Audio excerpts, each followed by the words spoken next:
Good morning, everybody, and welcome to Clay Pigeon Kart Club for round 5 of the 2017 season.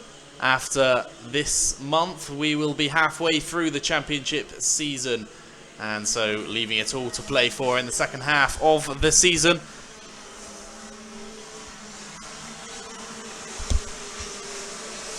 I am your commentator for the day, Sam Hunt. And I'm in charge of keeping you on top of all that's going on the circuit and of the live stream, which you can find on YouTube. Just type in Clay Pigeon Kart Club and the live stream will be there, as well as the live timing, of course, which can be found on Alpha Timing /CPKC, or you can find it on the Clay Pigeon website. Got the practice sessions out there on the circuit at the moment, but we will be underway with races very shortly. The Honda and Miami Cadets to get us underway in heat number 1, where we always see a close and competitive class out there. Some pretty memorable races last time out.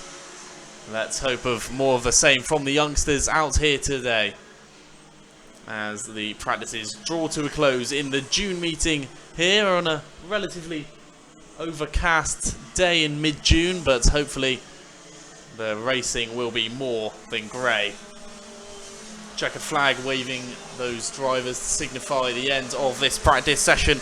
Hopefully they will be satisfied with their setup and they will be okay to get racing underway later on today. It is the Junior Max and Junior TKM out there on the circuit. The 3 Junior TKM joining the 13 or so Junior Max, which will be seen racing around the circuit in a few races' time. But the Honda and Miami Cadets will get us underway in race number 1 after these drivers pull into the pits.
For those of you on the live stream, grid is now up on screen for you for the first race of the day. Honda and Miami Cadets they'll be underway with race number 1 of the 26 races, or perhaps 25 races we're anticipating today, depending on whether or not we get a B final for the Senior Max, of which there is a very large grid. Last time I was told there were 33 entrants to that class, so we could be in for a B final in the Senior Max, which doesn't happen very often, but looks like we may see that. Nothing certain as of yet, but certainly a lot of the races, I'm sure, will be entertaining. And if you couldn't make it to the circuit, or you're listening on the live stream for any reason, I do hope you enjoy the races out there today with the live timing that you'll be seeing. Any drivers you particularly supporting, if you're not out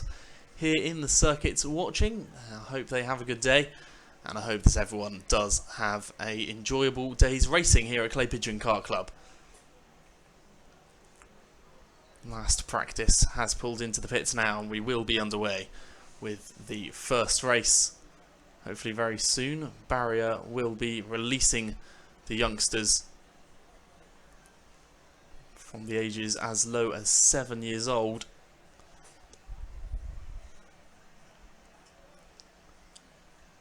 But plenty of talent out there on display.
Here we are then, the prospect of the first race of the day, as the Honda and Army cadets take to the circuit for the first time.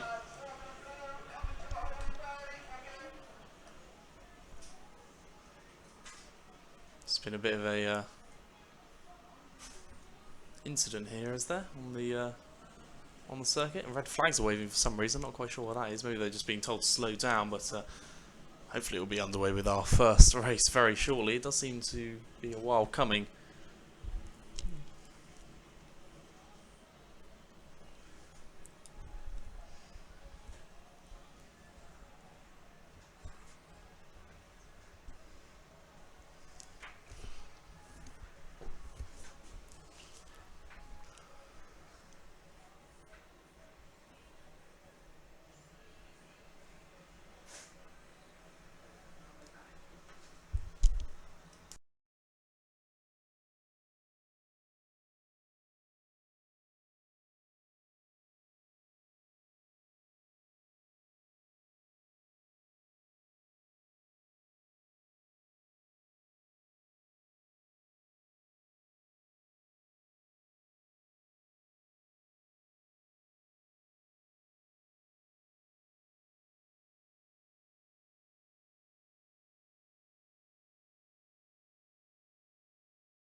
Looks like there's been a timing issue of some kind, just to keep you updated on the, for those of you who are listening to the live stream, slight timing issue for the cadets out here. Well, none of the cadets' fault, of course, just a slight technical error, but we will be underway shortly as the cadets get out of their cart and simultaneously the sun comes out. Could turn into quite a warm day, and hopefully a pleasant day for the everyone who's turned up and is part of this day. But the racers just getting back into their carts. Perhaps a lot of people were going onto the track, so perhaps going to make a couple of last-minute conversations or perhaps tiny little tweaks. But hopefully that timing issue will be resumed very shortly.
Hopefully this time by we will be able to get underway with our first race of the day.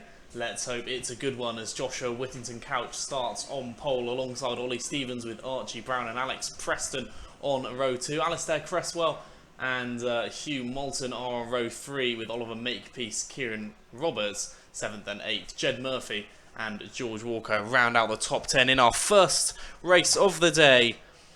Let's see how they get going as they will cross the line to begin race number 1. Well, they're going to go around one more time, but then we will be underway, it seems.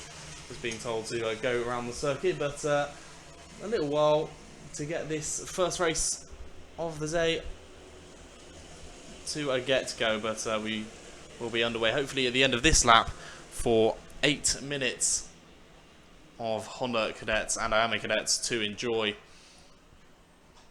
out there on the circuit. So Whittington, Couch, Stevens are on the front row. Other drivers to watch, Charlie Vaughan and Ollie Tyler, they start in 21st and 23rd respectively. Let's see how much progress they can make through the field. We know how capable those two drivers are, often battling hammer and tongs, have been throughout the year. Let's see when this race gets underway who will be able to get the higher position come the end of this race, and how the drivers will fare in the first heat of this June meeting. Looks like we are going to be underway now, and there's a very early incident down at Billy's Blind. 3 carts involved off into the tyre wall, but all 3 managed to get going again, which is good to see.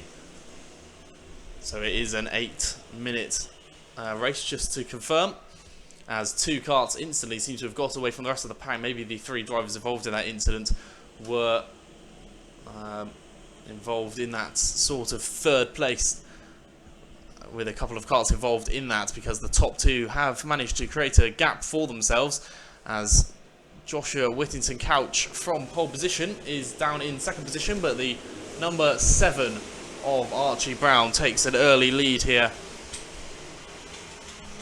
and leads Whittington Couch around and onto the Sturmey straight for the second lap of the day, as we look forward to an exciting prospect here at Clay Pigeon for round number 5 of the season. Brown leads Whittington Couch. 3rd place is the number 52 of Oliver Makepeace, with Jed Murphy and Mason Perrin in 4th and 5th, closely following, but looks like 3rd place Makepeace is determined to shake off those 2 competitors who are battling to try and sort their own positions out. Perrin attempting to get past the number 52 for 3rd. Yellow flags waving once again. An incident down at Billy's Blind as one of the cars facing the wrong way, but manages to rejoin the circuit once again at the back of the field. Unfortunately, we'll have some progress to make. Ollie Tyler already up into the top 10. Look at that, 3 places gained on that previous lap, up into 8th place now. Ollie Tyler, fantastic start by him, although he has got a warning under his belt, a black and white flag, which he'll see at the end of this lap, presumably for a little bit of contact there, which wasn't deemed legal. So number 86 makes a pass there. 89 of Mackay Singh, with Charlie Vaughan also gaining 2 positions. He's up into 4th already. The number 17 has had a fantastic start to this race as they go into the hairpin and try and source out their positions. But it's looking good for Archie Brown at the moment, who's continuing to escape. Whittington Couch remains in 2nd and Makepeace in 3rd. And there's that gap back to 4th place Charlie Vaughan. I believe it is Vaughan still, as Murphy was separating Vaughan and Tyler on that previous lap, but I suspect that might not be the case here. Tyler was just about ahead, but it looks like Maynard is trying to get back at him. Maybe not quite able to do so. Not quite sure the numbers are quite right on the screen that I can see there. It's telling me that Jake Maynard's number 16, not quite sure what's going on that, but the top 5 are for certain. It's Archie Brown, Joshua Whittington Couch, Oliver Makepeace, Charlie Vaughan and Ollie Tyler. 4th and 5th place Vaughan and Tyler certainly have made some very reputable progress so far. Let's see how much more they can make in the remaining 4 minutes 30 seconds.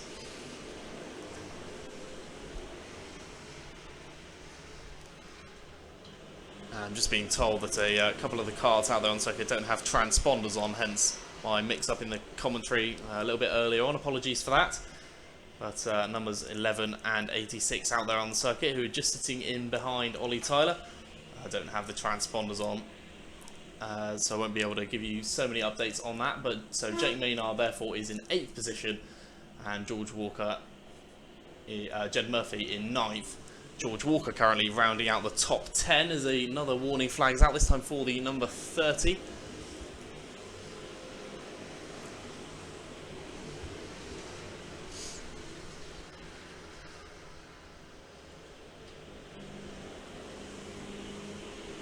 Drivers coming across the line now to complete their 6th lap. Archie Brown still leading pretty comfortably, it has to be said. He's got a decent advantage of 1.74 seconds back to Joshua Whittington Couch.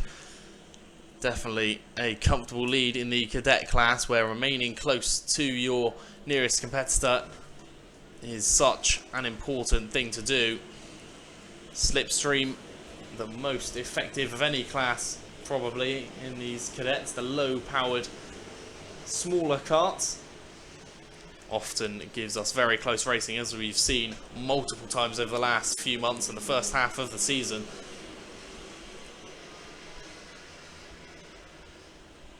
Therefore, that gives even more reason as to why Archie Brown could be particularly pleased of himself, having escaped from the clutches of the rest of the pack. Joshua Whittington Couch in 2nd position has also got a decent gap back to Oliver Makepeace, 1.7 seconds back to Makepeace, who's been sitting comfortably in 3rd for quite a while.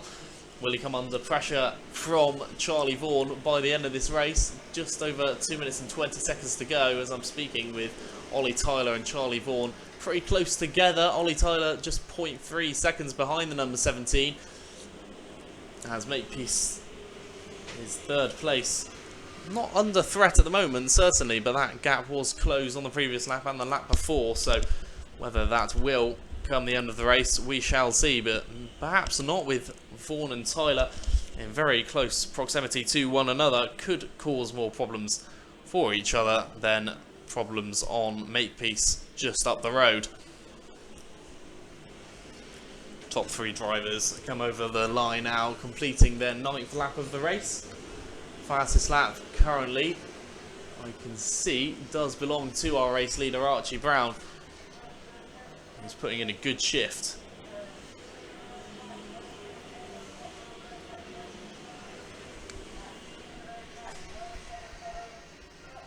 Battle between Tyler and Vaughan, and it looks like Tyler's going to get past. He does. He goes up the inside of the horseshoe. Looks like that's a change for 4th position, and Ollie Tyler moves up into 4th. Change of position there.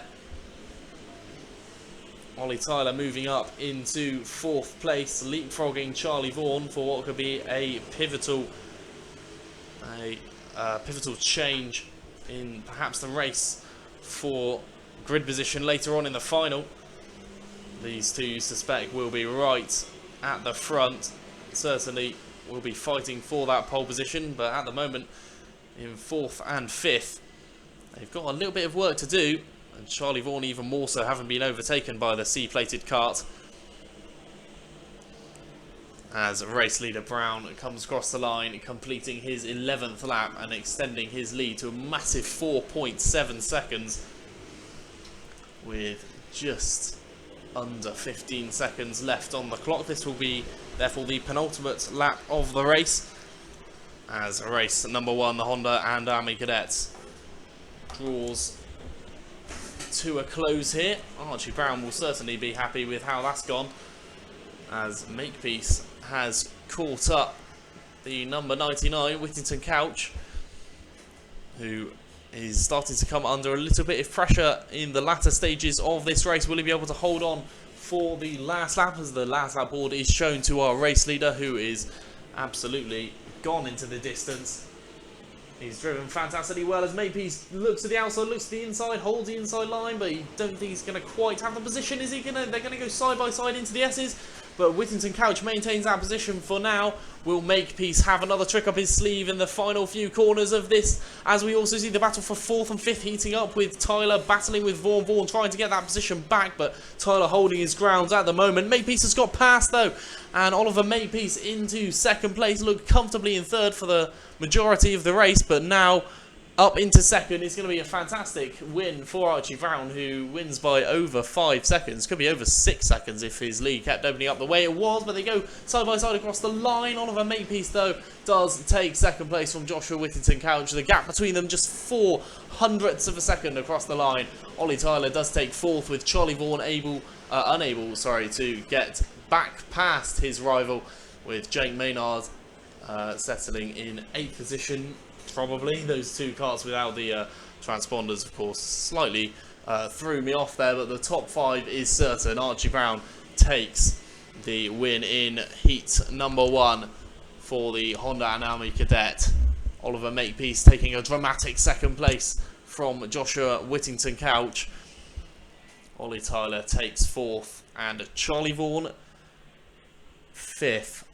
Those two drivers will be, of course, probably favourites as front runners over the next few races. But let's see how they will go. Race number 7 is the next Honda Anami heat, and so we will see that one in a few races' time. But next up will be Senior Rotax for their heat 1.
Senior Max, their first heat of the day,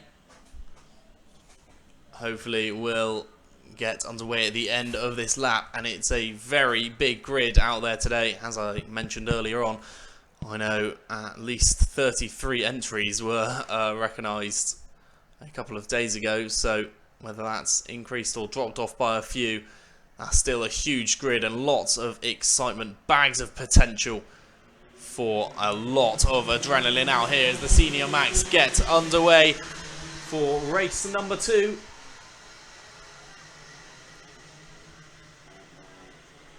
Drivers snaking their way around the S's in the early stages and onto the Sturmey straight. Looks like a very packed midfield in this class. All of the drivers very closely matched in the early stages here, apart from the number 78, Luke Oliver, who has had a fantastic start, has managed to pull away from the rest of the field with about half a lap gone, but coming to the end of the first lap here, Luke Oliver holding a pretty decent lead in the number 78, already back to the number 18 of Harriet Stiles, who holds 2nd position at the moment, but under a fair amount of pressure from many drivers in behind, unsurprisingly considering it's just the end of the first lap. Alex Tyler, David Wright, Jack Mail and Kieran Gifford all involved in that battle. Very early battle for 2nd place, but already Luke Oliver's lead is substantial. And will any driver in these early stages be able to escape from that 2nd place group and give a very early race leader anything to worry about? Battle for 2nd heating up. It looks like it could be a change in position as the number 57 of Kieran Gifford dives up the inside. Looks like he has made that position and he is up into 2nd place.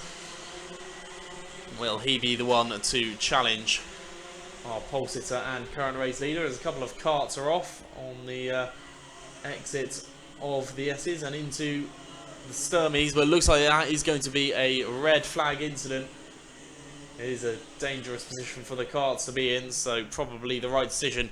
And the first red flag of the day is called in the second race. The senior Max is brought to an early pause here.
Looks like we will be restarting this race where we left off with 6 minutes 23 seconds left on the clock. They've been told to go around one more time before they will, resume with their race. If anything, this is the worst news for Luke Oliver, who will start in the lead again, but that lead has been cut back to absolutely nothing. And now, as the quicker drivers in the early stages of the day is filtered through the field, perhaps he is under much more of a threat than he was, as we do get underway once again with the Senior Max race number 2 of the day.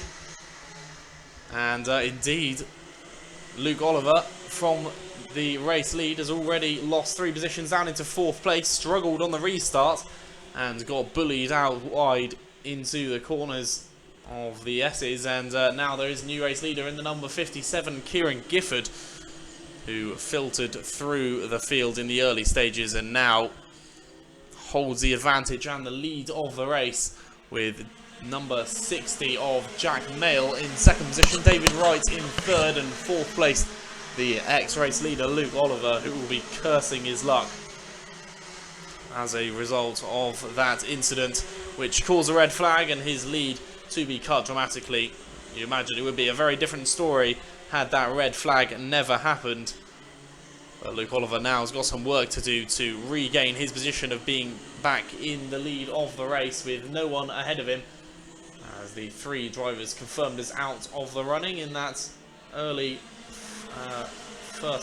second lap or third lap, wasn't it, incident, second lap incident with Alex Tyler and Benjamin Chicken, another driver, with the number 20 having a incident seemingly all by himself there, Harry Wilmot, but manages to get going again. Looking towards the front of the field though, of the 22 drivers who still remain out on circuit, still a huge number of drivers out there racing, trying to get as high a position as they possibly can. It is the number 57 of Kieran Gifford who does still hold the lead ahead of Jack Mail. And is it going to be another overtake for Luke Oliver here, getting past Wright, regaining that 3rd place? Is indeed, and now only making a loss of a couple of places. Luke Oliver maybe caught off guard slightly with the restart, but not caught off guard with that one, as he makes his way past David Wright and into the final podium spot, if you like, in the first heat of the day. Rounding down now, 4 minutes to go, and still the top 3 remain the same: Gifford, Mail and Oliver. David Wright remains in 4th place and still biggest threat to Luke Oliver.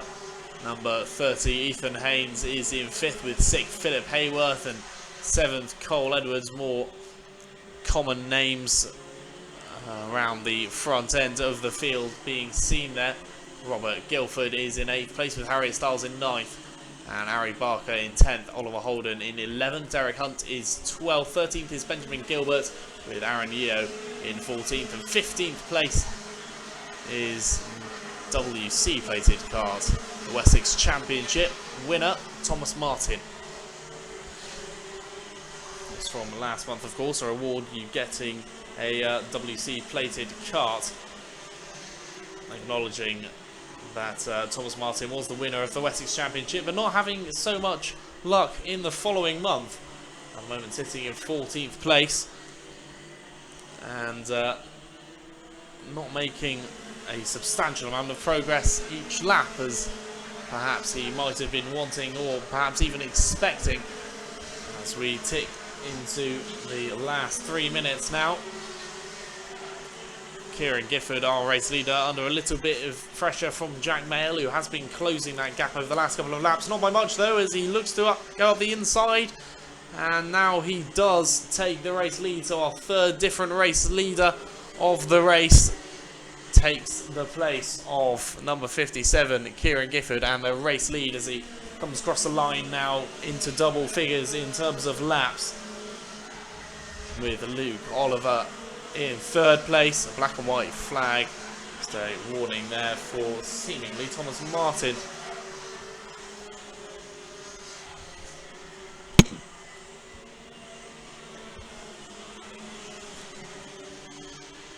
wasn't closing the gap by huge margins each lap. Jack Mail just making little progress, followed by little progress, and eventually found himself behind Kieran Gifford, and with a great opportunity to fire up the inside, and he did manage to do that, but now it looks like that position has been regained by Gifford, and Gifford back into the lead again. Still, the race win could go to any of the top 3 drivers as they race very close together with just over a minute and 20 seconds to go.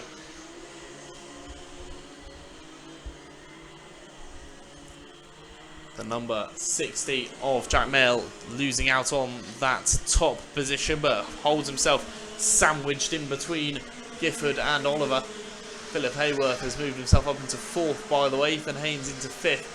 David Wright losing those 2 positions and finds himself in 6th place.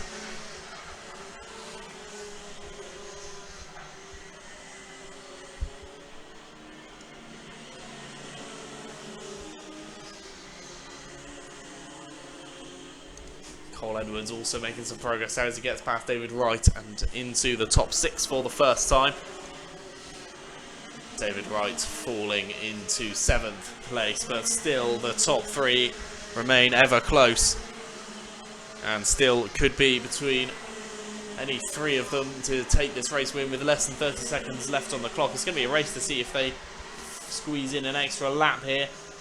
Well, we always expect a lot from the last lap with drivers who are racing very close together. It can cause more rash decisions, shall we say, or a lot of bravery from the drivers who are looking to try and get as good positions as they possibly can to decide their grid places in the final. It is the last lap though, drivers will be aware of that. And at the moment it's advantage to Kieran Gifford, but closing in on the last few corners now. Will there be any moves made by the other 2 drivers who are sitting behind the race leader, going back past the back marker, who's going particularly slowly there? Might be a retirement just before the end, but it looks like it is going to be a win for Kieran Gifford. Is there going to be a change between Mail and Oliver? Is Oliver going to try and put himself alongside at the final stages? I don't think he's going to be able to quite do that, as Kieran Gifford does take the win. Jack Mail in 2nd, and 3rd goes to Luke Oliver, with Philip Hayworth in 4th. 5th goes to Ethan Haynes, and Cole Edwards settles for 6th place ahead of David Wright, who lost a few positions in the later half of the race. Robert Guilford takes 8th, Harry Barker 9th, and Oliver Holden in 10th position.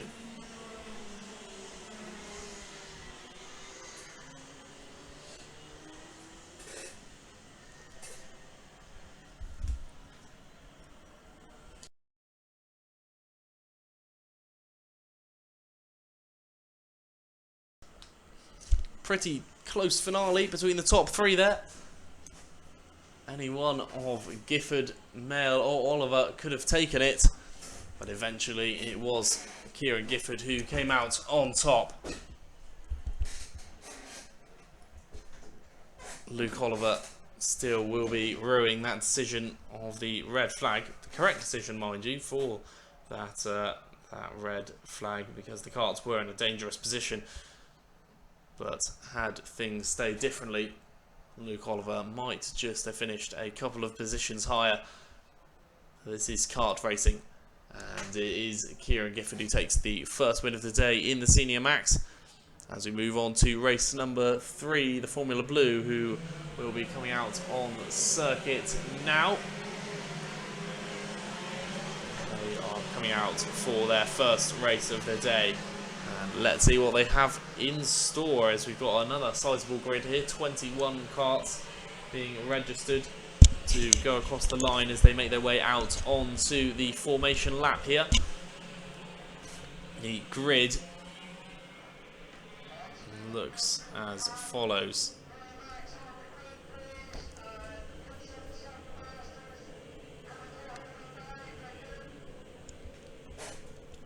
Jake Drew Colvert is on pole position alongside David Waldron, with Ryan Edgecombe and Ian Bramfield on row 2. Row 3 is Duncan McLeod and Kevin Ford. Row 4, Taylor Waldron and Graham Dudley. And row 5, And rounding out the top 10 consists of Mitchell McLeod and Ron Schoen as the Formula Blue go particularly slowly round the top end, but will be underway shortly for their first race of the day. And it looks like we are going to go across the line and begin our racing with the Senior Blue. Around Billy's Blind they go for the first time and into the S's. Onto the Sturmey Straight for the first time as the karts squabble and try and improve on their positions. But the number 42, Ryan Edgecombe, has had a very good start and is up into the lead in the early stages here. Drew Calvert from pole has lost out on his advantage which he had in the early stages on the grid, but now trying to get back up into the lead was the pole sitter and goes up the inside. Will he find himself back in the lead again? He does indeed. So Edgecombe loses out when he was in the lead of the race. Ian Bramfield in the number 3 kart is in his number of his kart's position in 3rd. And Kevin Ford follows suit in 4th, but looks like he has lost out to the number 64. 64 of Taylor Waldron, who sits in 4th position there.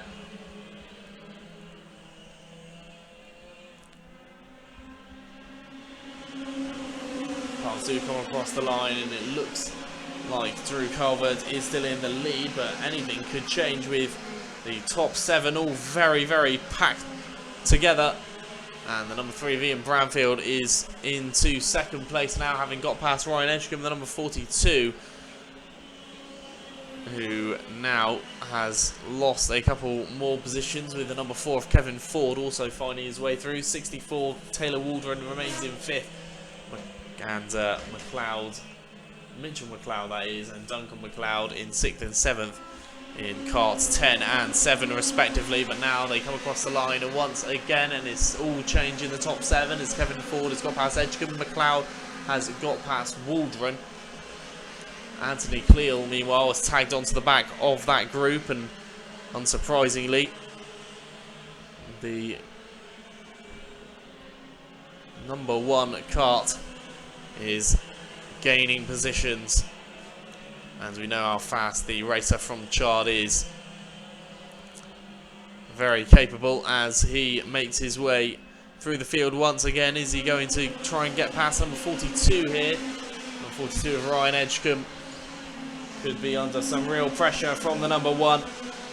As towards the front of the field, it's the number 63 of Jake Drew Calvert, who does still lead from Ian Bramfield, but might not be for long. Bramfield has a little look up the inside of the hairpin, but no can do there, as Kevin Ford looks for any opportunities to pounce on anything. And there's one right there, 63. Drew Calvert is pushed out wide. Ian Bramfield takes the lead of the race, and Kevin Ford was able to capitalise on also punishing the ex-race leader Drew Calvert, who now finds himself looking at 2 karts ahead of him. Mitchell McLeod is in 4th place now, Anthony Cleal in 5th, 6th is Taylor Waldron, with 7th Ryan Edgecombe and 8th Duncan McLeod. A couple of those drivers drifting off of the top 5, which now seems likely that one of the top 5 will become the race winner rather than any of the top 7.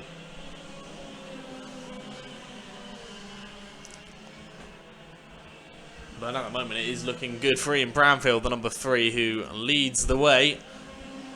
Kevin Ford is in 2nd, 3rd is Mitchell McLeod, 4th Jake Drew Calvert, who is just going backwards at the moment, unfortunately for him, as number 4 Kevin Ford retains his position. Mitchell McLeod looking particularly enthusiastic to go the inside though. Looks like there might have been a bit of contact though.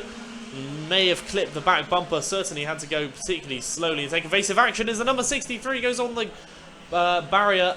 Not the barrier, sorry, the curb, and spins around. Drew Calvert, his day gets slightly worse as he's spun around and now out of the running, firmly out of the running for the lead of the race, with 3.5 minutes remaining on the clock. Unfortunate for Drew Calvert, just tried to go the inside but caught the curb, spun the kart around, and now a few positions further down in 8th place. Branfield leads the way in the number 3. Kevin Ford in second place, with Mitchell McLeod in third, and Anthony Cleal in 4th place. Looking good for Ian Branfield, who's opened up that gap for himself, but there might be a little bit of trouble here for Kevin Ford, who's got Mitchell McLeod breathing down his neck, and Anthony Cleal also joining in the party in 4th place, but right on the rear bumper of Mitchell McLeod in 3rd, who's got pressure being put on him and also is putting on himself on 2nd place. Trouble perhaps for Luke Latimer, the number 5, who's pulled aside and going particularly slowly. The rest of the carts overtaking him, filing past. As I say, looking good for the current race leader, but opportunity perhaps for Kevin Ford to hold on to his position, as they were going ever so slightly wide there. Mitchell McLeod and Anthony Cleal, who seem by far the biggest threat to Kevin Ford's 2nd position as things stand. Taylor Waldron remains in 5th, a little margin separating himself from 4th place Anthony Cleal, but definitely a sizable gap between himself and 6th place Duncan McLeod, who's holding off Ryan Edgecombe for 6th. As laps go by, though, it does seem that Branfield's lead is becoming more and more set in stone as he opens his margin up to now 2.05 a second, when it was just under 2 seconds last time. So opening up that gap each lap by little bit, and now in the race lead with just a lap to go after this one. A few more laps to go. Actually, just looking at the clock, I saw the last lap board coming out. I thought it was perhaps being prepared, but there is still a bit of time left on the clock, so we will see. But the number 3 of Ian Branfield does go across the line with Kevin Ford, Mitchell McLeod and Anthony Cleal still very close. Taylor Waldron might have a little bit of pressure from Duncan McLeod here. Was seemingly comfortable in 5th and even putting a little bit of pressure on 4th place Anthony Cleal, but now might have to put up a battle to retain that position as Duncan McLeod in the number 7 is closing in and trying to get past. Anthony Cleal trying to go up the inside of Kevin Ford, who's been overtaken by Mitchell McLeod. Couldn't quite do so there as things heat up in the latter stages of race 3 here at Clay Pigeon Kart Club. Ian Branfield in the lead, Mitchell McLeod in 2nd, and Kevin Ford in 3rd. But Anthony Cleal's also going to go past, and Kevin Ford loses 2 positions in the same number of laps. Anthony Cleal up into 3rd, and Mitchell McLeod in 2nd place, who could yet have to battle to keep that position with Anthony Cleal in particularly good form. He has been passed back though by Kevin Ford, who gets back into 3rd place. How long will that be for, as Duncan McLeod in the number 7 is also looking particularly racy in behind. Anthony Cleal is going to try and go up the inside, but I'm not quite sure he's going to be able to do that. Around the S's and on to the Sturmey Straight they go on the last lap of the race. Ian Branfield, unless he has some catastrophic error now, will go and take his first win and the first race of the day. Mitchell McLeod in the number 10 should take 2nd, but Anthony Cleal still battling Kevin Ford right to the end here. Will Kevin Ford be able to hold on to that 3rd place? It's going to be close as they come across the line, but he's just about going to be able to do it and holds on to 3rd ahead of Anthony Cleal, who settles for 4th ahead of Duncan McLeod. It's a good win for Ian Branfield, who takes his first win of the day. Mitchell McLeod in 2nd place. As I mentioned, Kevin Ford in 3rd, Anthony Cleal in 4th, and 5th place goes Duncan McLeod with Ryan Edgecombe in 6th place. Taylor Waldron in 7th, 8th, Drew Calvert after that spin earlier, of course. Ron Schoen and Rob Mortimer round out the top 10 in the first Senior Blue race of the day. Race number 4, the Minimax, will be the next race out there on the circuit.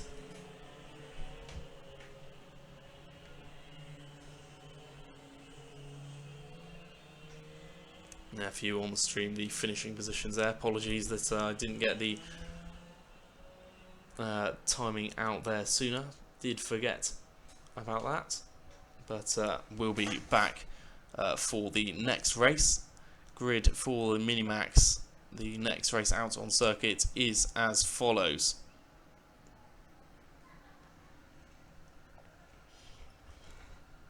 Mashage Hamera is on pole position with Charlie Knight alongside him. James Watson and William Hicklin are on row 2. Jake Adams, Jack Finch on row 3. Sean Cuss and Jana Ottovianelli 7th and 8th. Sebastian Marlowe and Daniel Beards 9th and 10th. Toby Ehlers-Jones and Charlie Blackman in 12th, with Amelia Nelson in 13th place.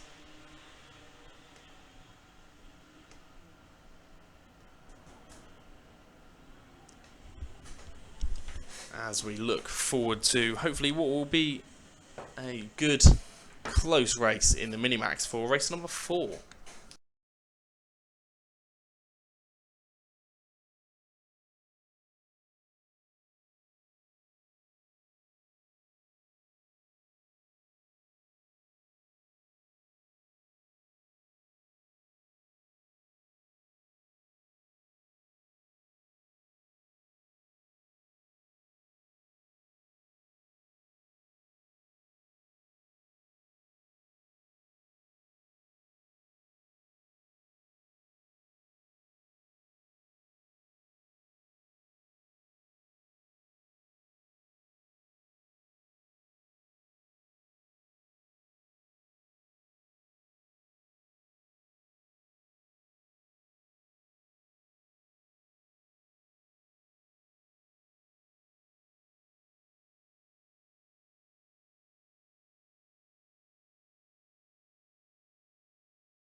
We're racing with our 13 competitors out there in the Minimax class.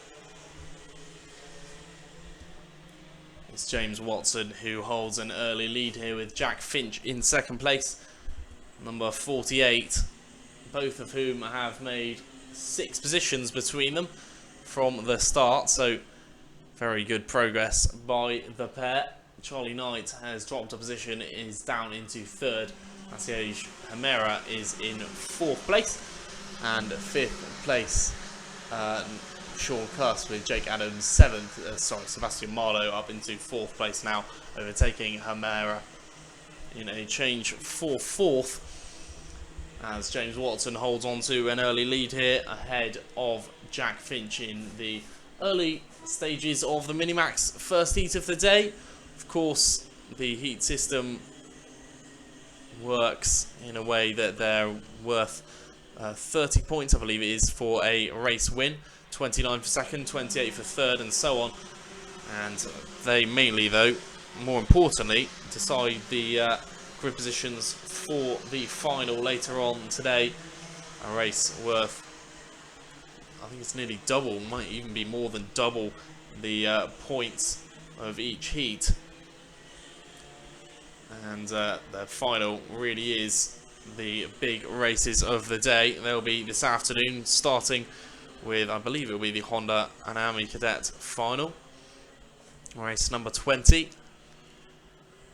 Now we will see them, all the points up for grabs, as we look for some exciting racing, with the grid positions having been decided by the heats, which we're seeing out there on the circuit right now. And at the moment, James Watson in the lead of the race is putting himself in the best possible position for a potential pole position later on today.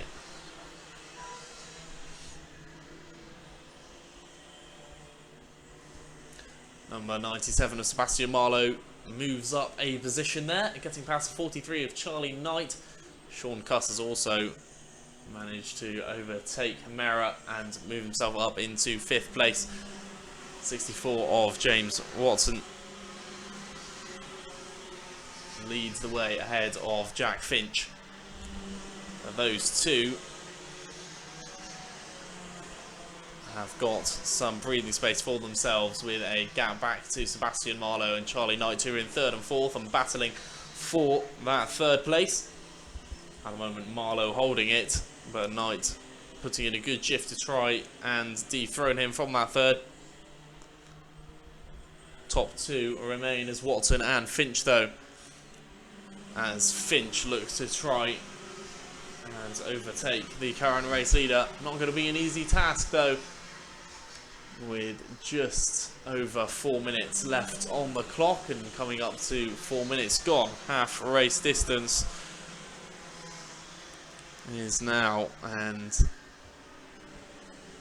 at the moment, if the first half of the race is anything to go by, James Watson is in a very good position to take the first win of the day, ahead of Finch, who has been his only real competitor so far throughout this race. He's made light work of everyone else out there on the field and has driven very well. Our current race leader doesn't hold the fastest lap, though. That honour belongs to Sebastian Marlowe in third.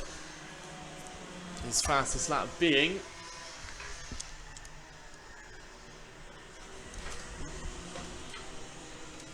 a 36.6, which I can't quite see in the on the screen there. So sorry for just having to check that. But 36.6, meaning that it's 0.2 quicker than Jack Finch's 36.8, which is 0.02 of a second quicker than the 36.82 set by our current race leader James Watson. So Finch is ever so slightly quicker than Watson in terms of fastest lap, but the race leader of Watson is doing a very capable job in maintaining his race lead at the moment, keeping Jack Finch perhaps not completely at arm's reach, but certainly down to the elbow as he holds that race lead, and will be looking to do so for the remainder of the 2 minutes and 25 seconds which are left on the race clock in the fourth race of the day here.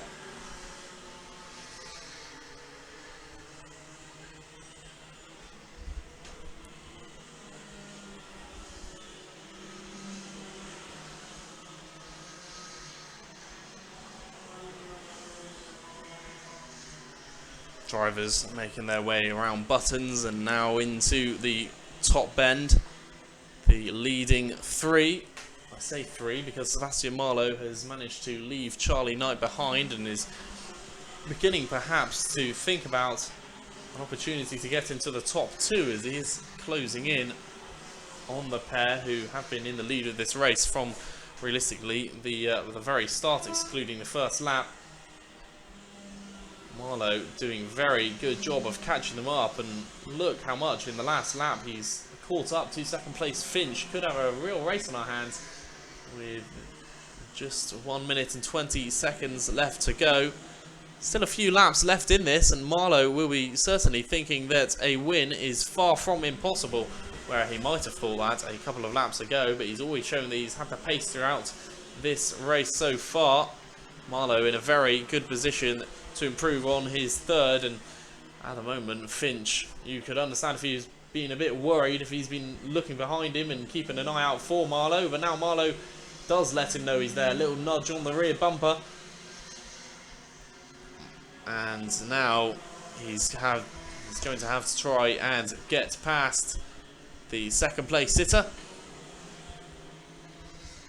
Will now be the opportunity to do that, as he has a little look down the inside of the slight left-hand corner in the pit straight, but can't get in a good enough position for Billy's blind. Any of the top three realistically could still take this. At the moment, James Watson still holding the advantage in that department, of course, with just under 20 seconds left on the clock. Finch having to do some defensive duties as Marlowe tries to close in on a top two position. Has been in third for the vast majority of the race, but now could be in with a real shout of clambering out of that and into the top two, and now he manages to do that up the inside of Billy's, and now into the S's, does hold second place. And could he have an opportunity to get into the race lead already, right on the rear bumper of James Watson, who will be very nervous about losing that race lead now. Of course, he's driven very, very well today, James Watson, and will be determined to hold on to the position which he's treasured so fondly throughout the race so far. It's the last lap though, and as they come across the line, checkered flag, and it's just about James Watson who takes the win ahead of Sebastian Marlow. I was a little bit confused as they went across the line there because it was actually a last lap board for the back marker who they were approaching, but it is James Watson who takes the win ahead of Sebastian Marlow by 0.15 of a second. Jack Finch takes third, and maybe a little bit disappointed that he didn't quite hold out till the end of the race from Marlow, who was looking very good in the latter stages of that heat, with Charlie Knight in 4th. 5th place goes to Sean Cuss and Maciej Hamera in 6th. 7th Jake Adams, and 8th Charlie Blackman, with Daniel Beards in 9th, and 10th William Hicklin. Credit to Charlie Blackman there in 8th. The number 27, the novice driver, managed to get up into that position despite starting at the back of the field, so well done to him. But Marlow takes 2nd and the fastest lap as James Watson takes the first win of the day in the Minimax.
.177 and 177 Masters line up and get ready to begin on their first race of the day.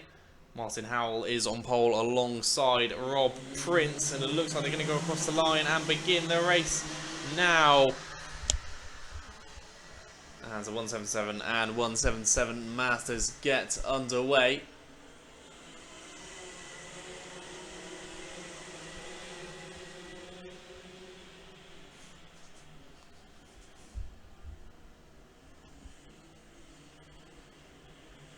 It is the number 55 of Rob Prince who takes an early lead here.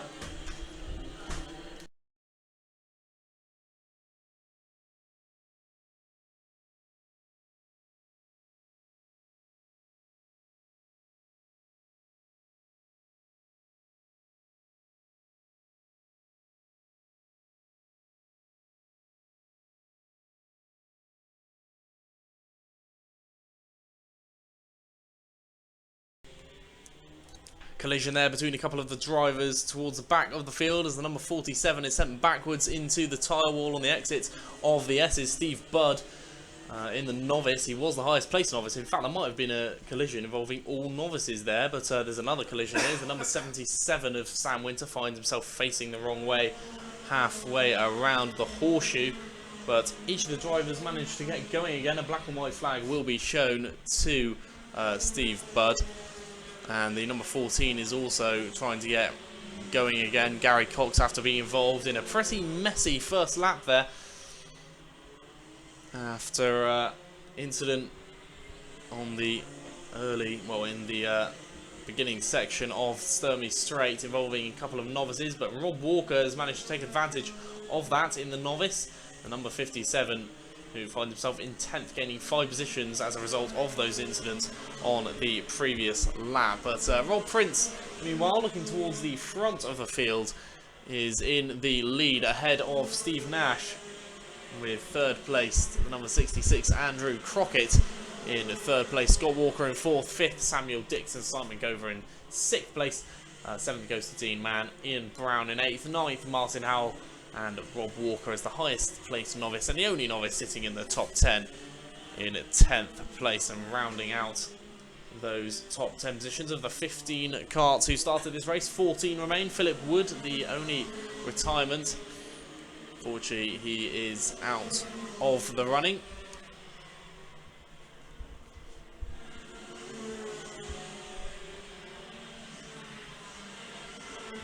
Looks as well as though Joe Walmsley has gone into the pits after spinning on the formation lap, so didn't quite make it to the start line either, but we could be in for a couple of more competitors in this class later on today.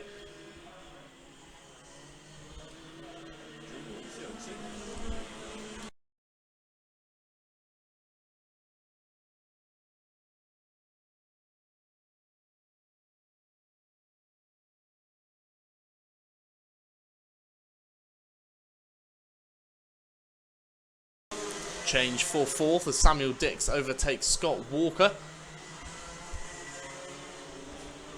But no changes in terms of the top three as Rob Prince leads in the number 55 ahead of Steve Nash and Andrew Crockett, who are all starting to fall a bit further apart from one another. 0.75 separates the top two, and another 1.06 separating Nash and Crockett in second and third.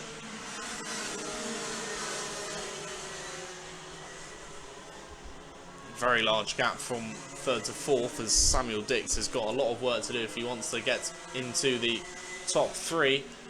Gap between himself and third place, Andrew Crockett, 4.5 seconds. Fastest lap. Let's see as they come across the line. It looks like it belongs to Gary Cox, who's ironically in 14th position, last on the field, but holds fastest lap of 35.69, and that is slightly quicker than the 35.82, which is the next quickest I can see, which is set by the race leader. So last is quicker than first as things stand. Gary Cox was involved in that incident, of course, on lap 1 or 2, and now is in recovery mode, trying to gain as many positions back as he can, and now has an opportunity perhaps to do that, as he does put in some very fast lap times, but still way off any other competitor ahead of him. But at least he'll have that fastest lap to be proud of come the end of the race. Not sure if there's going to be any kind of excitement in the top three, perhaps, though. In the middle stages of this race, approaching the final 2 minutes, doesn't seem like any of the drivers are particularly closing in on another. Crockett took 0.4 of a second out of Nash's lap time on that previous lap, and Nash has managed to hold that gap steady for a few laps yet, so whether that will be a change, as the yellow flag is waving for a kart which seems to have an issue and is pulling to a stop around Billy's blind there.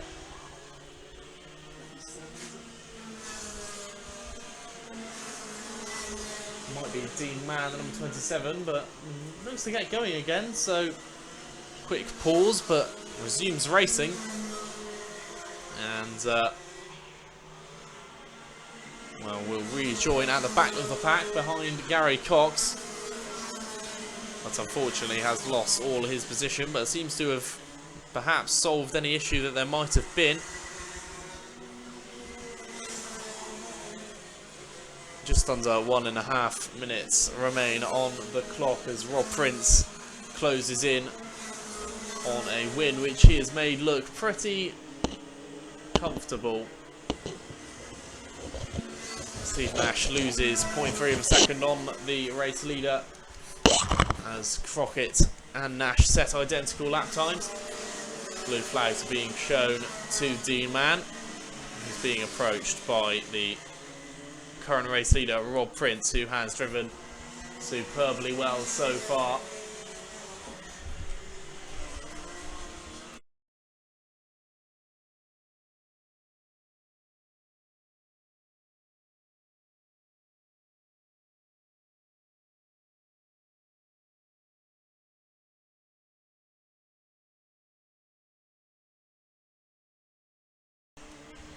Sam Winter gains a couple of positions on that last lap, getting past both Ian Brown and Scott Walker, who has to concede a position to Steve Budd, the novice, who has now found himself up into 8th position. A couple of positions changing around in the middle of the pack there.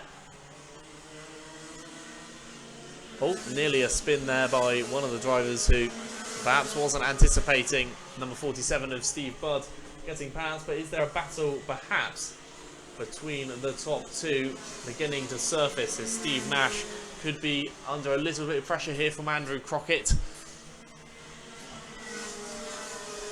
Nash is held second for the majority of the race, but could really be under threat here.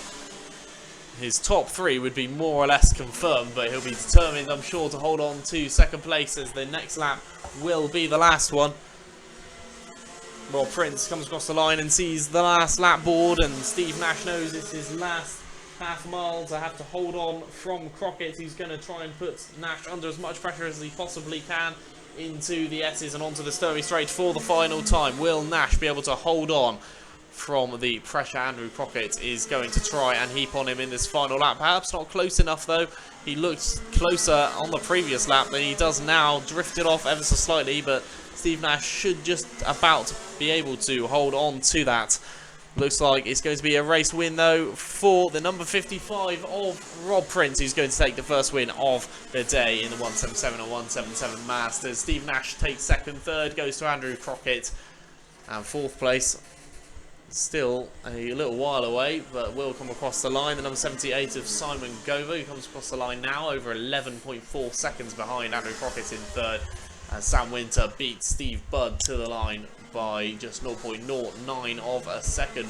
Matthew Bucroft comes across the line 5 seconds behind Budd in 7th place, as Scott Walker takes 8th. 9th goes to Ian Brown, and Rob Walker rounds out the top 10. 3 novices in the top 10 there. Not bad effort from those supposedly new to the sport, but it's a good win for Rob Prince, as the number 55 closes the first heat for this class in style, as he wins by 3.1 seconds ahead of Steve Nash, who was coming under some increasing pressure towards the end of the race there. Probably was glad the race ended when it did, so he could take second place ahead of Andrew Crockett, with it all still to play for those grid positions for the final later on. The final for the Masters, which will be race number 21,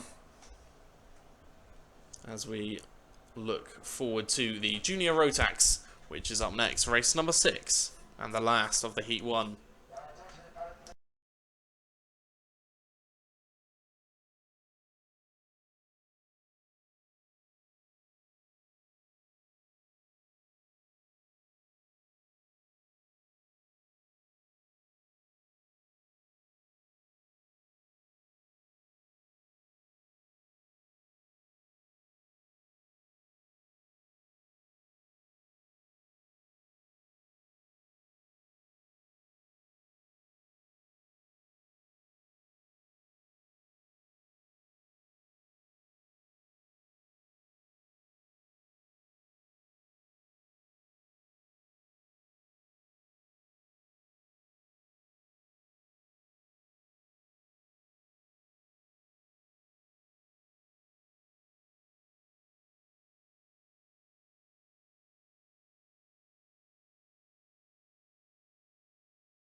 Jem Hepworth starts on pole with Aidan Lee alongside. Sylvain Vessier and Tiernan Rourke are in 3rd and 4th place, with Bradley Watts and Wessex Championship winner Oakley Pryor starting on 6th. They go across the line, and the 8 minutes of Junior Rotax for their first race and heat of the day gets underway, and there's a spinner from second place, number 33, Aidan Lee, who takes a big hit as well. The number 22 puts his hand up, but hopefully no one was injured in that. It sounded like a pretty heavy collision.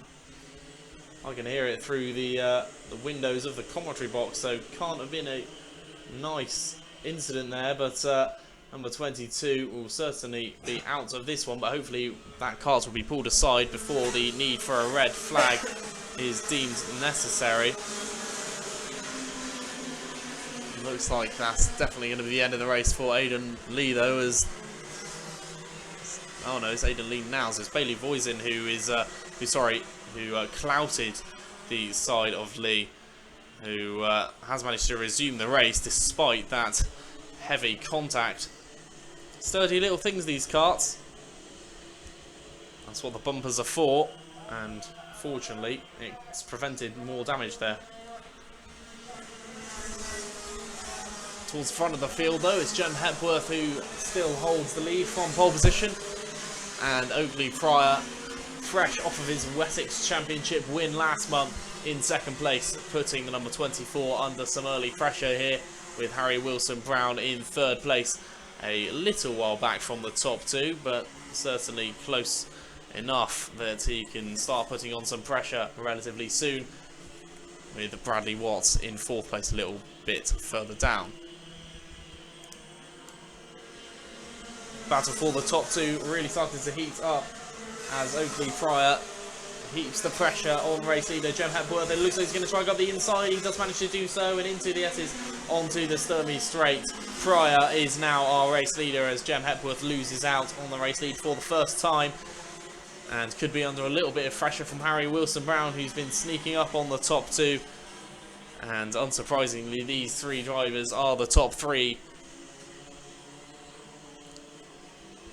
and you still wouldn't count on any of them being guaranteed winners. Oakley Pryor perhaps the favourite, certainly now being in the lead of this one. And Jem Hepworth has been overtaken, I think, by third place Wilson Brown as well. So Hepworth just moving down the order a couple of places. She hasn't had the best last couple of laps here, as the gap back to fourth place Bradley Watts is a comfortable 2.5 seconds, but he himself is in a battle to try and stay ahead of Tiernan Rourke and Michael Goodburn. That challenge to remain onto fourth place remains with Bradley Watts, who's trying to keep Tiernan Rourke at bay. Goodburn, though, dropping off ever so slightly as there's a contact warning for the number 12, Michael Goodburn, as James Laby in 7th, 8th, Sylvain Vessier and Sophie Jeffrey and Harry Rice round out the top 10 as things stand. Still some pretty close races in there, including Jeffrey Wright on the back of Sylvain Vessier, who's trying to hold on to that position of 8th.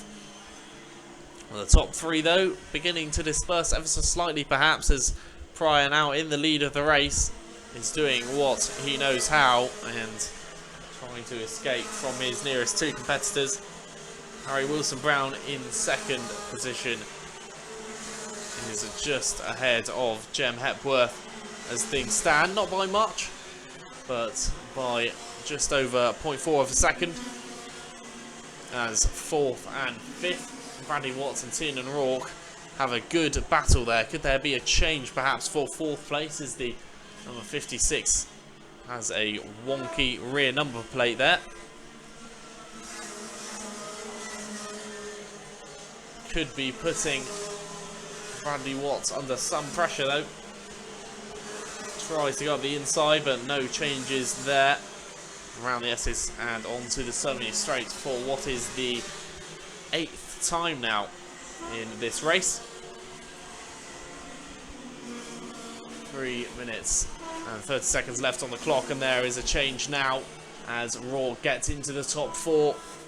Bradley Watts drops out of the top 4 for the first time in this race, as Oakley Pryor holds that race lead, still ahead of Wilson Brown, who leads Jem Hepworth, and those three open up from one another once again. Still the battle for fourth rages on though, as Watts regains that position from Rourke. Could there be an opportunity as well for Michael Goodburn to latch onto this battle and perhaps try and improve on his own personal position of 6th as well? Goodburn has been catching up as a result of the chopping and changing of position between Watts and Rourke. Now there's an opportunity for Goodburn perhaps to capitalise on that as he tries to improve on his current position of 6th by having a look at the back of Rourke's chart. Will there be any changes in the later stages of this race with just 2 minutes and 20 seconds left on the clock? A few laps left to go. Bradley Watts holding that battle for 4th at the moment. And it's looking like a gradually more comfortable lead for Wessex champion and race leader Oakley Pryor, who is in charge of this race at the moment. Could be a change as Tiernan Rourke has a look up the inside, but going into the S's, is he going to be able to sneak that through? He does indeed. Michael Goodburn can't quite follow through with him and has to remain in 6th for now, but Bradley Watts does drop a position and find himself now into 5th place. As 4th place now, Tiernan Rourke will be looking to try and escape from those pair. That's pair as soon as he can. Down they come over the line once again, cross the line for the 11th time and begin their 12th lap. No changes once again in that battle for 4th, but it's not over yet with just over 1 minute 10 left on the clock.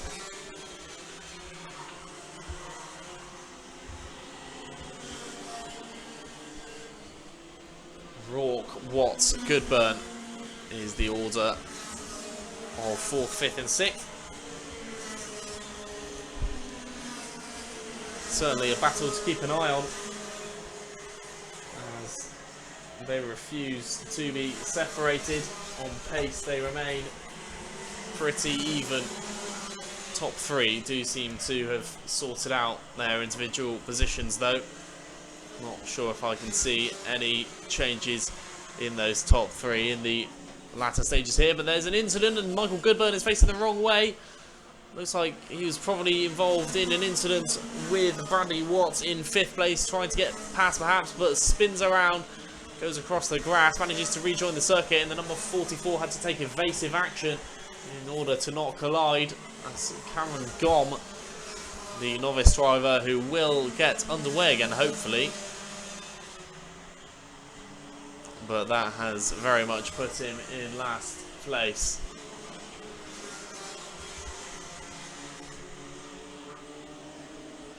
Opportunity for Gom to rejoin the race now, and he is going to get going once again.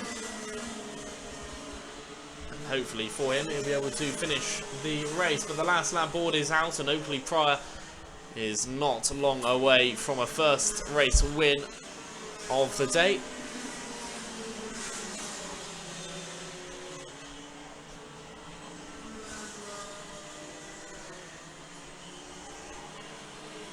Harry Wilson-Brown in 2nd place is not that far behind, and across the line they go, taking the checkered flag goes Oakley Pryor. Harry Wilson-Brown takes 2nd, 3rd goes to Jem Hepworth, 4th probably will go to Tiernan Rourke, and Bradley Watts takes 5th, 6th goes to James Levy with Sophie Jeffrey in 7th, 8th Sylvain Vessier, Aidan Lee in 9th, 10th goes to Harry Rice, and it's Michael Goodburn who eventually finishes his race in the position of his kart number, 12th place. After that, a collision a couple of laps ago, Harvey Thornley finishes in 11th position, just ahead of him. Exciting finale to that race there. A few laps from the end, Goodburn with a move that didn't quite come off and eventually was facing the wrong way and lost several positions, finishing in 12th place. Tiernan Rourke concludes his race in 4th and wins that battle eventually. Bradley Watts settling for 5th, with the top 3 consisting of Pryor, Wilson-Brown and Hepworth, as they finish in the top 3 for the first heat of the day. for the junior Rotax. But now we move on to the round of second heats. It'll be the Honda and Miami cadets to get us underway in race number 7 very shortly.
The 26 cadets take to the track in order to get underway for race number 7 of the day in their second heat.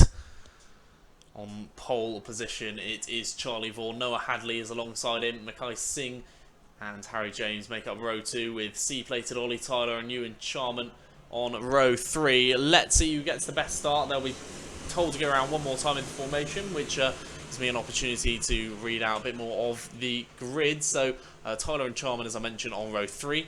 It is Holly Woolley and Jed Murphy on row 4. Running out the top 10, Alistair Cresswell and Hugh Moulton. Alex Preston and Kieran Roberts, 11th and 12th. 13th and 14th, Oliver Makepeace and Jake Maynard, with Thomas Kukaro-Yeomans and Mason Perrin in 16th and 17th and 18th, sorry.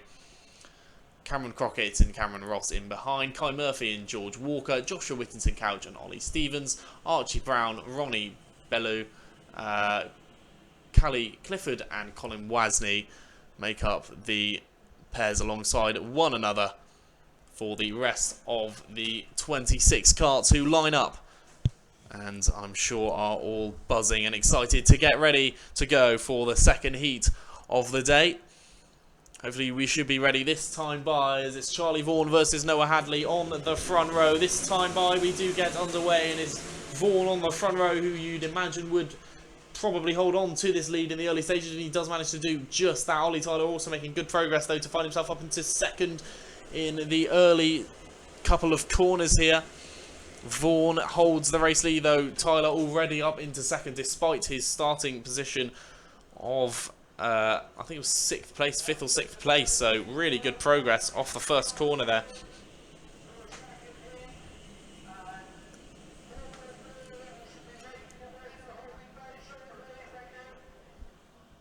They will make their way down towards the start-finish line to complete their first lap of the race.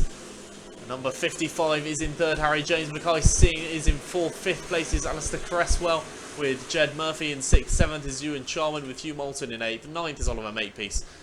And one of the drivers without the, with a borrowed transponder there in 10th position. So I can't quite tell you who that is. But it's the top three who have already made a case for themselves, separating themselves from fourth place. Mackay Singh, who leads that battle in from fourth downwards. But Harry James has latched himself onto the top two battle, almost uninvited, as usually Charlie Vaughan and Ollie Tyler are the ones battling out right at the forefront. But now an opportunity for Vaughan perhaps to take his first race win of the day. He's in a good position to do so, but Ollie Tyler is breathing down his neck. He got the advantage earlier, Ollie Tyler, finishing a position higher. So this result, as things stand, would even things out in terms of the race for pole position later on. That is if we exclude Archie Brown, of course, the number 7, who... I'm not quite sure what's happened to him so far, but that's Ollie Tyler who's got up into the lead of the race, and Charlie Vaughan loses that position down into second place as one of the karts goes off and spins on the grass. Always very, very difficult to hold on to your position once you're off onto the grass. Then from fourth place, that driver will rejoin the circuit in a far lower position than he would have anticipated being in at the start of the previous lap. Contact warning for the number 62. Whether that's a result of that incident or an earlier one, we shall see. If that's Colin Wasney, who's now got that under his belt. Archie Brown, meanwhile, up into fourth place, gaining 4 positions there. He started in the, I think, teens, or maybe even in the 20th or lower.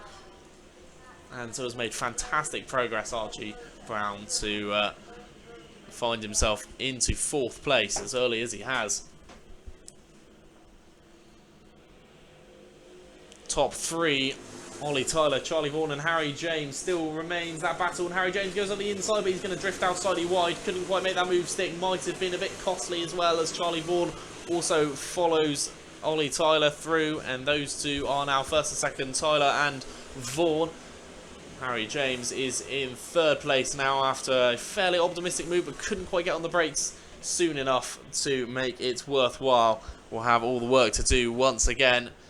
He'll have to catch up to the top 2 once again, as Archie Brown looks to try and catch up with them. If things finish as they are, I think Archie Brown still holds the best record with a first and a fourth, although Ollie Tyler might then have exactly the same, so it will really come down to heat number 3. But Archie Brown still has room to improve here, as Harry James is dropping off ever slightly from the top 2 after making that failed attempt at a move.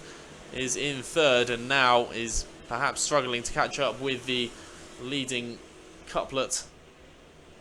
Opportunity for Archie Brown perhaps to get into the top 3 should his pace be demonstrated out there on the circuit. Ollie Tyler with a lot of pressure from Charlie Vaughan, though. These two very used to racing with one another.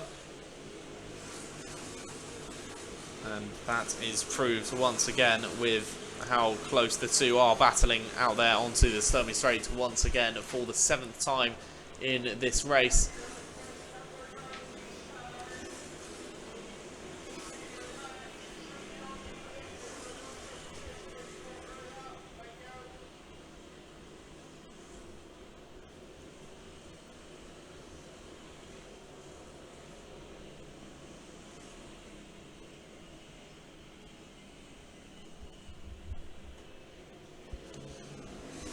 Still a battle goes on with the top 2.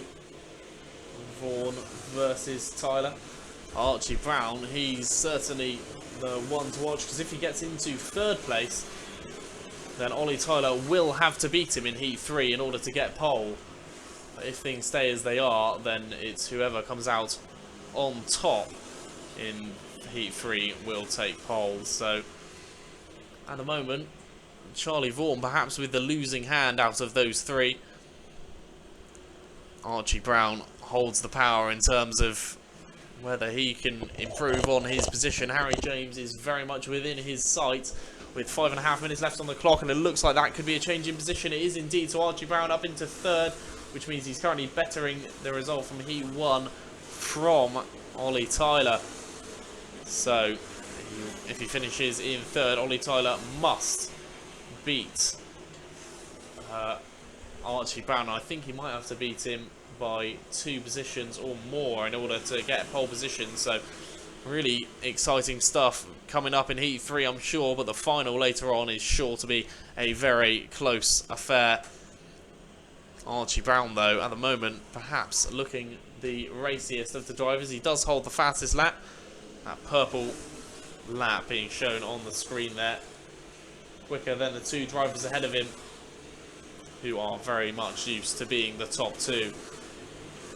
Few close battles going on elsewhere. The battle for 5th is heating up nicely as Joshua Whittington Couch tries to hold off Jake Maynard and Oliver Makepeace, and Ewan Charman and Cameron Ross also having a decent squabble. Or is it maybe not those two?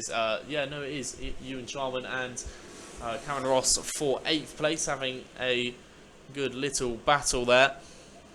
Still some battles to focus on out there on the circuit. But Charlie Vaughan is still all over the back of race leader Ollie Tyler, perhaps just biding his time until the final lap where he will make that move. He must know that he's certainly close enough and has the pace in order to get past the C-plated leader. But he's waiting for an opportunity to do so.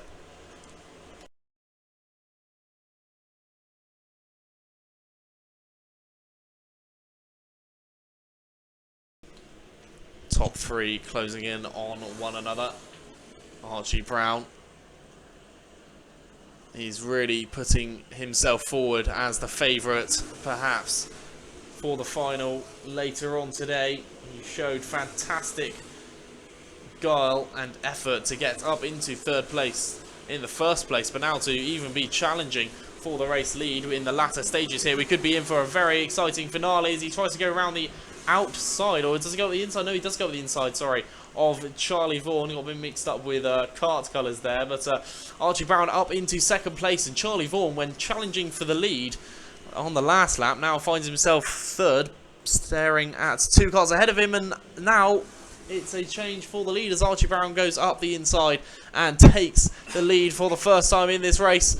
Ollie Tyler will be wondering where on earth he came from. As far as he was aware, it was just Charlie Vaughan who was behind him a few laps ago, but Archie Brown has really put out the stops and is putting himself forward as a very capable driver and very quick in the early stages here. Ollie Tyler's trying to go up the inside, but good defensive driving as Charlie Vaughan's going to try and go around the outside. They're almost 3 abreast as they approach the horseshoe for the final time. More defensive driving from Archie Brown, and who can blame him on the final lap? He's going to try and hold on to that lead for all that it's worth. And now coming across out of the top end and onto the pit straight for the final time. Is it going to be Archie Brown? Is it going to be Ollie Tyler? And look, it's like it's going to be the number 7, Archie Brown, who's going to take the win. But it's going to be Ollie Tyler who does take 2nd, just about ahead of Charlie Vaughan. As Harry James takes 4th, 5th goes to Joshua Whittington Couch, Jake Maynard 6th, 7th Oliver Makepeace, Cameron Ross 8th, 9th Ewan Charman and Mason Perrin in 10th. But a very close triplet of karts across the line there. As we thought it was going to be Ollie Tyler or Charlie Vaughan, Archie Brown came onto the scene and from a lowly grid position takes his 2nd win of the day. Very impressively indeed, despite his dominance in heat number 1. This one's probably even more impressive just from the fact that he started so far down the field, and we know the capabilities and skill of Ollie Tyler and Charlie Vaughan to be able to catch up and overtake those 2 drivers in just 8 minutes from the position he started in is no mean feat, and he's done it very, very capably there. Harry James takes 4th, 5th goes to Whittington Couch. Maynard rounds out the top 6 in a close finale to the Honda Cadet Heat 2, with the 2nd heat of Senior Rotax out on the grid for the next one.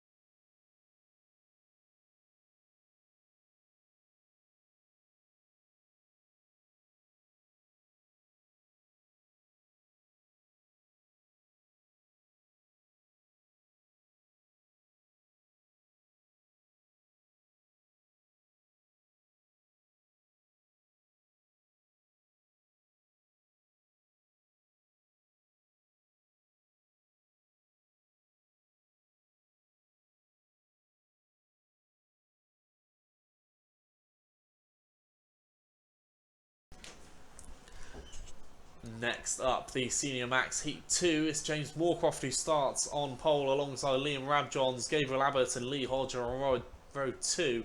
Row 3 is Jordan Brightman West and Philip Hayworth. Row 4, Kieran Gifford and David Wright, and Aaron Yeo and Luke Oliver round out the top 10 for the second heat of 4 heats for the Senior Rotax here today. The only class with 4 heats today, and it's James Moorcroft who gets the second one underway. As the number 34 gets a good start there, finds himself up into second, but then loses out to the number 15 who started in third, Lee Hodge, but now is up into second place. And there's 3 cars involved in a collision there at the hairpin. 3 facing the wrong way, 2 managed to regain, but one of them is stuck on the corner. It's Alex Tyler, is it, who looks particularly frustrated, going by his arm movement. Another car just pulled off just on the exit to the horseshoe here.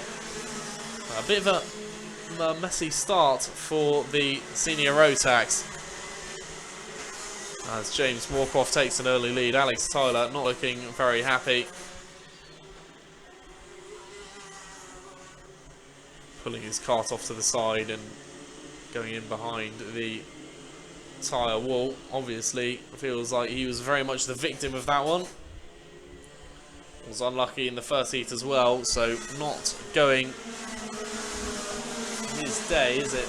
But James Moorcroft does lead the way, with Luke Oliver in second position. David Wright is in third. 4th place currently belongs to Lee Hodge. 5th is Philip Hayworth, with Kieran Gifford in 6th. 7th goes to Thomas Martin as things stand. Gabriel Abbott in 8th. 9th, Charlie Turner. Liam Rabjohns in 10th position as things stand. Still very early days here, though, of course, in the Senior Rotax second heat. Moorcroft in the lead. Luke Oliver in second. 3rd is Lee Hodge. Those 3 are very much far apart, but after that it's anyone's game. It's Lee Hodge followed by Philip Hayworth, and then a huge chain of karts who follow Hayworth, all trying to improve on their positions which they currently hold.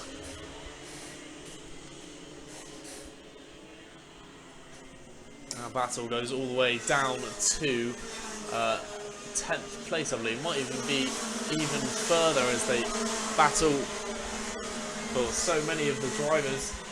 Is so little separating them, all the way down to 14th realistically it gets before you see a sizable gap in that field. So really close stuff, but if anything it gives race leader James Moorcroft even more time to play with, as he's in the race lead, and his closest competitor Luke Oliver, who finished I think 3rd in heat number 1 if my memory serves me correctly, is in 2nd, and the closest competitor to the race leader, but not closing in on him.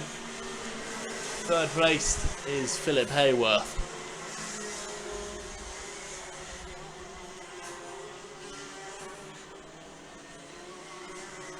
Hayworth just ahead of Lee Hodge. There's a mechanical flag though for the number 17, and that is Jordan Brightman West, who's currently in 16th place. Unfortunately, he will have to go into the pits, cutting his race short, and the retirement there for Jordan Brightman West, potentially in the second heat.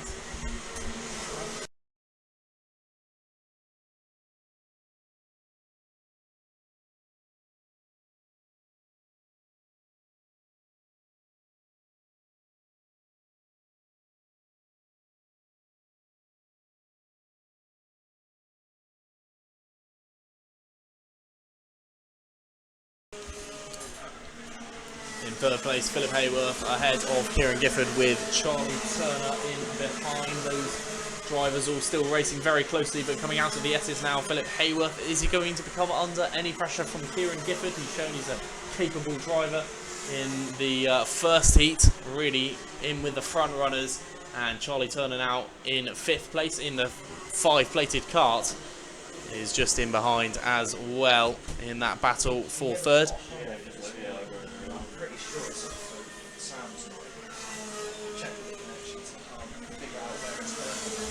Those two still having that battle. Number 57 being overtaken by Charlie Turner. Does that change? It is indeed changed for 4th. And so Charlie Turner improves on his current position. Kieran Gifford drops 1. As Philip Hayworth still maintains that 3rd though, but will he be under any pressure from Charlie Turner, who is fresh into 4th place and will be wanting to try and improve on his position up into 4th? Will he be able to overtake? But it's the number 78 of Luke Oliver who holds 2nd at the moment. He does have Hayworth closing in on him ever so slightly. On that last lap, Hayworth was quicker, but only by 1/100th of a second, so certainly not enough to catch up with 5.5 minutes already gone. The yellow flag waves for an incident in Billy's, a kart which has stopped, but looks to get going again. An issue for whatever reason there for the number 34. But fortunately manages to resume the race.